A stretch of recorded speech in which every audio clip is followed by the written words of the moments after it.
Această serie de videouri vă va ajuta să vă decideți mai ușor unde să faceți următoarea ieșire la pescuit.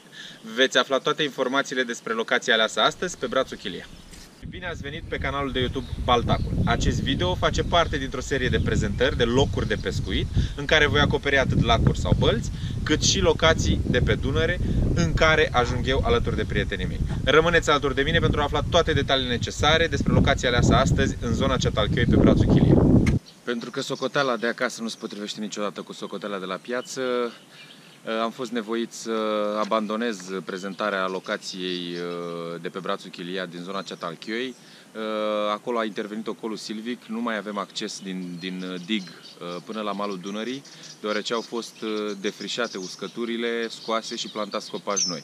Este blocat complet acel dig. Eu vreau să vă explic oricum cum se ajunge acolo și astfel să puteți să identificați și voi, să nu vă pierdeți vremea să mergeți, să descoperiți ca și mine că nu mai puteți ajunge la Dunăre. Este vorba de zona imediat de după satul Cetalchioi, care pe avem o fermă la ieșirea din acest sat. Imediat după ce trecem de fermă, drumul de piatră face curbă la dreapta de 90 de grade, dar în față pleacă digul pe marginea Chiliei. Pe acel dig se merge aproximativ 500 de metri în kilometru și erau drumuri care coborau în stânga către Dunăre. Acele drumuri, vă spuneam, sunt blocate și am fost nevoit, am alergat 4-5 ore până am reușit să găsesc un alt loc de tabără care să-mi convină. Bun, deci acum că știți acest lucru, să nu vă mai pierdeți vremea și să mergeți pe acel dig după comuna Cetalchioi. Am ales să ajung pe Stipoc, pe canalul Stipoc. Acesta este un canal care pleacă de la podul cu ecluză. Cine va veni va ști acest reper. Ecluza este una singură. E în Pardina, deci se trece de Cetalchioi, se ține drumul de piatră până să ajungem în Pardina. Acolo e podul de piatră cu ecluza în stânga lui și până în podul de piatră, imediat până în pod, se coboară pe digul canalului Stipoc. Aici mi-am notat câteva lucruri pentru că vreau să nu omit nimic. Am promis că fac o prezentare de locație de pescuit și este primul meu video, așa că va trebui să-mi notez să fiu sigur că nu uit nimic din cele ce vreau să vi le prezint. Bun, ajungi pe Stipoc, pot să vă spun că, și o să și aveți imagini, că zona este superbă, este umbră toată ziua, canalul este orientat est-vest și atunci soarele răsare și apune tot timpul deasupra liniei de copaci pe care suntem noi. Aveți umbră toată ziua, sunt lemne pentru cei care vor să facă și focul. Accesul este ok dacă este soare. Foarte, foarte mult praf pe dig, un strat gros care te face să simți că mergi pe nisip, ca pe plajă. Deci dacă plouă, de aici nu se mai iese. Dacă a plouat înainte, aici consider că e foarte greu de intrat cu mașini normale. Dacă sunt 4x4, eu știu, cauciucuri speciale de noroi, cine vrea să se riște este liber să o facă, însă eu v-aș sfătui să urmăriți foarte bine vremea înainte să încercați să ajungeți pe Stipoc, deoarece digul este destul de dificil din punctul ăsta de vedere. Drumul este de aproximativ 2 ore până la canal, de momentul în care treceți cu bacul la Tudor Vladimirescu. Reperele vi le-am oferit, am spus, podul cu ecluză este unul singur și atunci vă puteți orienta, oricum puteți întreba oricând cum se ajunge pe canalul Stipoc. Adâncimea maximă aici a fost de aproape 4 metri, în acest moment când la Tulcea cota este 200.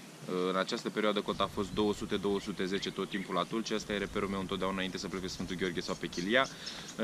În iunie 200 cota înseamnă o adâncime de 4 metri și în același timp zona de campare de lângă apă, de lângă canal, este uscată, adică nu e deloc revărsat acest canal. Ar mai fi de vorbit despre fundul apei. Este noroi, nămol, deci un pământ ok, în care se găsesc și râme. Am săpat și am găsit râme aici la fața locului. Nu am găsit agățătură acolo unde am stabilit să punem tabăra, deci iarăși un mare atu pentru partidele de pescuit. Eu am vizat în această ieșire crapul. N-am avut absolut deloc succes. Trebuie să menționez că nu sunt un profesionist, învăț, pescuiesc la crab de doar 2 ani de zile și numai pe Dunăre, mai puțin la baltă. Consider că nu fac toate lucrurile bine și atunci rezultatele pot să nu vină. Am avut cu mine porumb pentru nădit, o cantitate considerabilă, aproximativ 8-10 bidoane, puse cu țuică acasă și e o rețetă care a mers în lunile august pe Sfântul Gheorghe, am zis să o repet și aici. N-am avut absolut niciun rezultat la crap, nici măcar o țăcăneală scurtă, pe care de obicei o primești de la plătică, cel puțin. Ei, nici măcar atât n-am avut parte. Colegii, prietenii mei cu care am venit au schimbat pe râmă, pe viermuș și au avut tot felul de trăsături de la plătică, biban, caras, dar puțin, nu mai mult de 2 bucăți în 4 zile. Ce pot să vă mai spun despre speciile vizate? Consider că e pește, dar perioada poate este nepotrivită. Nu știu ce îl face să nu mănânce deloc. Pot să vă spun că am folosit sonarul și n-am văzut pește mai mare de 3 kg pe sonar. Așa am aflat și adâncimea exactă, v-am povestit despre asta. Peștii erau destul de mulți pe sonar, foarte mulți între 1 kg și 2 kg, 2 kg 200, dar nu știm ce specie. Repet, crapul n-a tras nici măcar plătica, nici măcar carasul la porumb. Porumb în țuică, porumb dulce, porumb cu usturoi, toate au fost încercate și n-am avut absolut niciun rezultat. La râmă s-au luat câteva ștuci mici la băț, la vargă. Evident au fost eliberate, dar vreau să spun că există clar aici răpitor. Biban s-a luat și atunci puteți să veniți și cu acest gând. Poate peștișor viu trebuie încercat sau cine e mai priceput la pescuit la răpitor, consider că are șanse. Ar mai fi de vorbit despre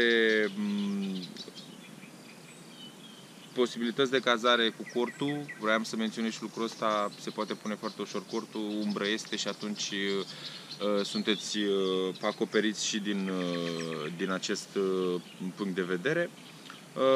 Cam atât de la fața locului. Vă rog să-mi spuneți în comentarii dacă am uitat să spun ceva important. Eventual îmi voi aminti și vă voi răspunde și vouă acolo, pentru că este primul video și într-adevăr încă mă obișnuiesc cu acest lucru, încă îmi impun să privesc tot timpul camera, să nu mă uit în lateral. Mă voi obișnui în timp cu asta, dar cer răbdare. Așa că vă rog să spuneți în comentarii ce alte informații ar trebui să vă mai dau. O să încerc să le fac mult mai clare data viitoare. Acum am fost luat pe nepregătite, deoarece tot ce plănuisem eu s-a dat peste cap în momentul în care zona de pe Ceatalchioi, de pe brațul Chilia, a fost blocată și n-am putut ajunge acolo. Aici este mai multă improvizație, dar să nu plec fără video, să nu plec fără să vă spun un pic despre canalul Stipoc. Aceasta a fost prima ieșire la Dunăre pe anul 2018. Plănuiesc următoarea ieșire și următoarea prezentare de loc de Dunăre undeva în iulie sau august. Până atunci propun să nu ne plictisim. Vreau să-mi spuneți în comentarii să alegeți o baltă sau un lac din jurul Bucureștiului, despre care doriți să știți toate detaliile posibile, iar locația care atrage cele mai multe voturi va fi următoarea mea țintă. Mă duc, încerc să obțin toate informațiile la care mă pot gândi eu, în plus o să întreb și din sugestiile voastre, o să iau și din sugestiile voastre, o să fac un video pe care îl veți vedea doar abonându-vă. Abonați-vă, dați acum click pe abonare, dați acum click pe clopoțel, să fiți și anunțați atunci când videoul este gata. Planul este absolut peste tot pe unde mă duc, să fac un film de prezentare care să conțină cât mai multe informații, împreună să reușim să avem într-un singur loc toate locațiile de pescuit din țară. De ce nu? Dunărea va fi pentru mine o prioritate, este plăcerea mea, o să ajung de cel puțin 3-4 ori pe an în fiecare an, dar între timp voi trece pe la toate bălțile. Vă aștept să îmi spuneți ce v-am rugat, alegeți baltă, abonați-vă și ne auzim data viitoare.